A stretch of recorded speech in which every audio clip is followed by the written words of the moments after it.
صرف 3 دن کی مہلت ملی تھی بحرین کے شیعوں کو۔ محمد ابن عیسیٰ شیعوں کے بزرگ عالم دین جن کی قبر بحرین میں موجود ہے، اچانک سے آپ کی حالت عجیب و غریب کیفیت میں تبدیل ہو گئی کہ اے مولا، جب پہلا شخص آپ سے استغاثے کے لیے آیا تھا تو آپ نے اس مسئلے کا اسی وقت جواب کیوں نہیں دیا؟ جب وہ تڑپ اور پانے کی حسرت معرفت کے ساتھ ہوگی، اس وقت وہ انسان پروردگار عالم کا قرب حاصل کر سکتا ہے۔ اور جیسا کہ میں نے آپ کو بتایا، قرب حاصل کرنے سے پہلے، عبادت حاصل کرنے سے پہلے اسے معرفت کی ضرورت ہے۔ وہ تڑپ، وہ بے چارگی جب ہمارے اندر پیدا ہوگی، اور اس تڑپ اور بے چارگی کے ساتھ جب ہم اپنے امام کے لیے دعا کریں گے، اللہم عجل لولیک الفرج، اور جب اس طرح کے امام کے 313 چاہنے والے ہوں گے تو یقین جانیں امام ضرور ظہور کریں گے۔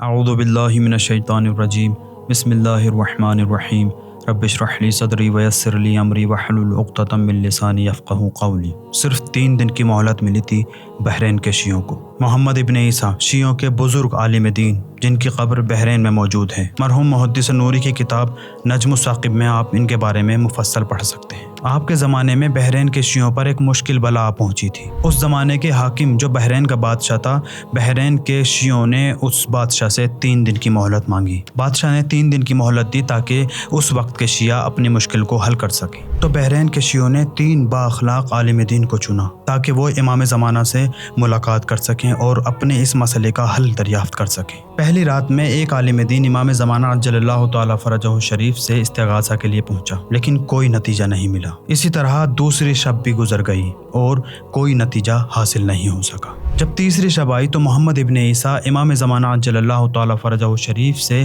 استغاثہ کے لیے پہنچے، اور بہت ہی اضطرار کی کیفیت کے ساتھ آپ امام زمانہ عجل اللہ تعالیٰ فرجہ شریف سے متوسل ہوئے۔ المستغاث بک یا صاحب الزمان، اے میرے مولا، میں آپ سے استغاثہ کرتا ہوں۔ اچانک سے آپ کی حالت عجیب و غریب کیفیت میں تبدیل ہو گئی۔ بالآخر آپ امام زمانہ عجل اللہ تعالیٰ فرجہ شریف کی خدمت میں حاضر ہوئے۔ حاضر ہونے کے بعد محمد ابن عیسیٰ امام زمانہ عجل اللہ تعالیٰ فرجہ شریف سے اپنے مسئلے کا حل دریافت کرتے ہیں، اور وہیں امام اس مسئلے کا جواب دے دیتے ہیں۔ مسئلے مسائل کے بعد محمد ابن عیسیٰ امام زمانہ عجل اللہ تعالیٰ فرجہ شریف سے ایک اور سوال کرتے ہیں کہ اے مولا، جب پہلا شخص آپ سے استغاثے کے لیے آیا تھا تو آپ نے اس مسئلے کا اسی وقت جواب کیوں نہیں دیا؟ امام زمانہ عجل اللہ تعالیٰ فرجہ شریف فرماتے ہیں کہ آپ لوگوں نے 3 دن کی مہلت مانگی تھی۔ اگر پہلے ہی دن آج کی کیفیت کے ساتھ مجھ سے دریافت کرتے تو میں پہلے ہی دن اس مسئلے کا جواب دے دیتا۔ دوستو، جس آیہ کریمہ میں پروردگار عالم فرماتا ہے وَمَا خَلَقْتُ الْجِنَّ وَالْإِنسَ إِلَّا لِيَعْبُدُونَ، کہ میں نے انسانوں کو نہیں پیدا کیا مگر یہ کہ وہ میری عبادت کریں، تو میں آپ کو یہ بتا دوں کہ انسان کسی بھی صورت میں اللہ کی عبادت نہیں کر سکتا مگر یہ کہ پہلے وہ خدا کی معرفت حاصل کرے۔ اب اس کا میرے واقعے سے کیا ربط ہے؟ میں اسی کو آپ کو بیان کرنے کی کوشش کر رہا ہوں، کیونکہ اگر انسان چاہتا ہے کہ وہ اپنے پروردگار عالم کی معرفت حاصل کرے، اسے چاہیے کہ پہلے وہ اسے پہچانے تاکہ وہ اس کی عبادت کر سکے، اور پروردگار عالم کی عبادت حاصل نہیں کر سکتا مگر یہ کہ وہ پہلے اپنے وقت کے امام کی معرفت حاصل کرے۔ دوستو، چلیے میں اپنی بات کو واضح کرنے کے لیے آج سے تقریباً 1400 سال پہلے آپ کو لے کر چلتا ہوں۔ امام حسین علیہ الصلوۃ والسلام تشریف فرما ہیں، اور آپ کے اطراف میں آپ کے اصحاب بیٹھے ہوئے ہیں، اور آپ اپنے اصحاب کو معرفت کا درس دے رہے ہیں۔ آپ کے اصحاب میں سے ایک سوال کرتا ہے، یا فرزند رسول، میرے ماں باپ آپ پر قربان ہو جائیں کہ پروردگار عالم نے ہمیں اپنی معرفت کے لیے خلق کیا ہے، تو ہم پروردگار عالم کی معرفت کیسے حاصل کریں؟ امام حسین علیہ الصلوۃ والسلام فرماتے ہیں، انسان پروردگار عالم کی معرفت حاصل نہیں کر سکتا مگر یہ کہ وہ اپنے وقت کے امام کی معرفت حاصل کرے۔ جتنی اپنے وقت کے امام کی معرفت حاصل کرے گا،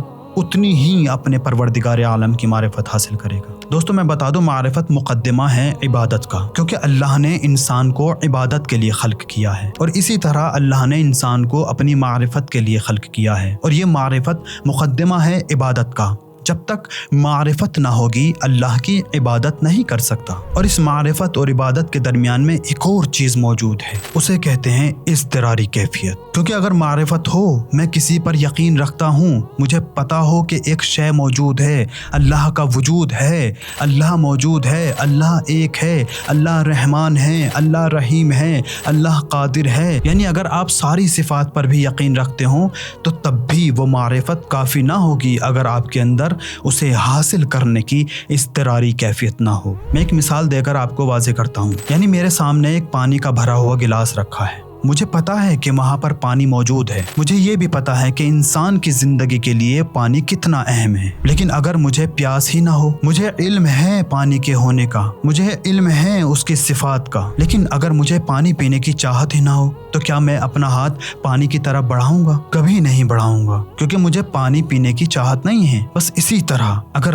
اللہ کی عبادت تک پہنچنا ہے، اللہ کا قرب حاصل کرنا ہے، تو اس کے لیے ہمیں معرفت حاصل کرنی ہوگی، اور معرفت کے بعد ہمیں اپنے اندر وہ کیفیت، وہ اضطراری کیفیت پیدا کرنی ہوگی جو ایک انسان کو بے چارہ بنا دیتی ہے، تڑپاتی ہے اسے حاصل کرنے کے لیے۔ کیسے؟ میں اس کو بھی اپنی ایک مثال کے ساتھ واضح کرنا چاہتا ہوں۔ ایک انسان ریگستان میں موجود ہے، بھوکا پیاسا ہے، تڑپ رہا ہے، بے حال ہے، پریشان ہے۔ اس انسان کو صرف احتمال ہو جائے کہ 2 کلومیٹر دور پر پانی موجود ہے تو وہ انسان اپنی اس بے حالی اور بے چارگی میں بھی دوڑتا ہوا پانی کی طرف جائے گا۔ علم نہیں تھا، یقین نہیں تھا، احتمال کی صورت میں ہی وہ دوڑتا ہوا جا رہا ہے۔ کیوں؟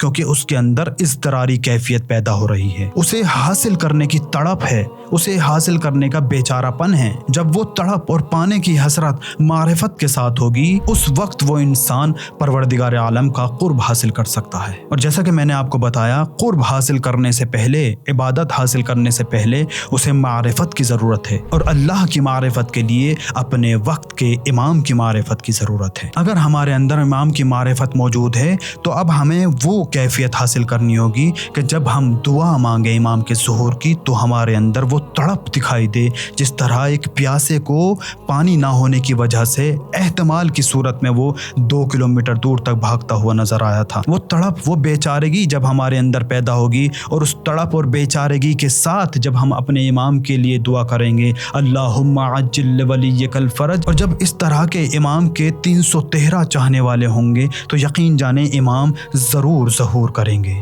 بسم اللہ الرحمن الرحیم۔ اللہم کل ولیک الحجۃ ابن الحسن صلواتک علیہ وعلی آبائہ فی ہذہ الساعہ وفی کل ساعہ ولیا وحافظا وقائدا وناصرا ودلیلا وعینا حتی تسکنہ ارضک طوعا وتمتعہ فیہا طویلا۔